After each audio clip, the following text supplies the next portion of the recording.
Deutéronome chapitre 24. Lorsqu'un homme aura pris et épousé une femme qui viendrait à ne pas trouver grâce à ses yeux, parce qu'il a découvert en elle quelque chose de honteux, il écrira pour elle une lettre de divorce, et, après la lui avoir remise en main, il la renverra de sa maison. Elle sortira de chez lui, s'en ira, et pourra devenir la femme d'un autre homme. Si ce dernier homme la prend en aversion, écrit pour elle une lettre de divorce, et, après la lui avoir remise en main, la renvoie de sa maison. Ou bien, si ce dernier homme qui l'a prise pour femme vient à mourir, alors le premier mari qui l'avait renvoyée ne pourra pas la reprendre pour femme après qu'elle a été souillée, car c'est une abomination devant l'Éternel, et tu ne chargeras point de péché le pays que l'Éternel, ton Dieu, te donne pour héritage. Lorsqu'un homme sera nouvellement marié, il n'ira point à l'armée, et on ne lui imposera aucune charge. Il sera exempté par raison de famille pendant 1 an, et il réjouira la femme qu'il a prise. On ne prendra point pour gage les 2 meules, ni la meule de dessus, car ce serait prendre pour gage la vie même. Si l'on trouve un homme qui ait dérobé l'un de ses frères, l'un des enfants d'Israël, qui en ait fait son esclave ou qui l'ait vendu, ce voleur sera puni de mort. Tu ôteras ainsi le mal du milieu de toi.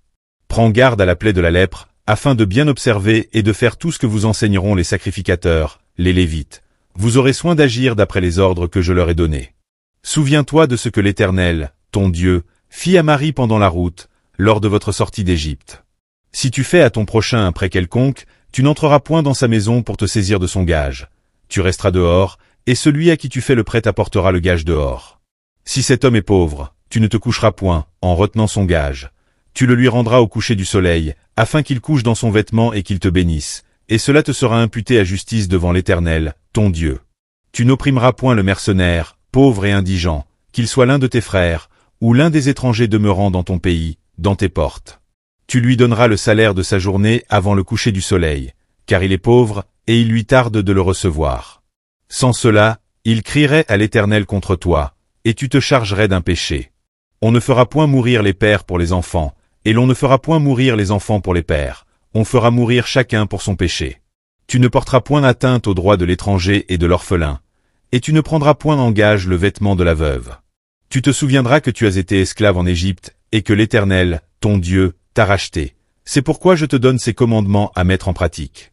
Quand tu moissonneras ton champ, et que tu auras oublié une gerbe dans le champ, tu ne retourneras point la prendre. Elle sera pour l'étranger, pour l'orphelin et pour la veuve, afin que l'Éternel, ton Dieu, te bénisse dans tout le travail de tes mains.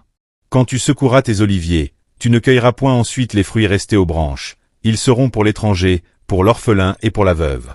Quand tu vendangeras ta vigne, tu ne cueilleras point ensuite les grappes qui y seront restées. Elles seront pour l'étranger, pour l'orphelin et pour la veuve.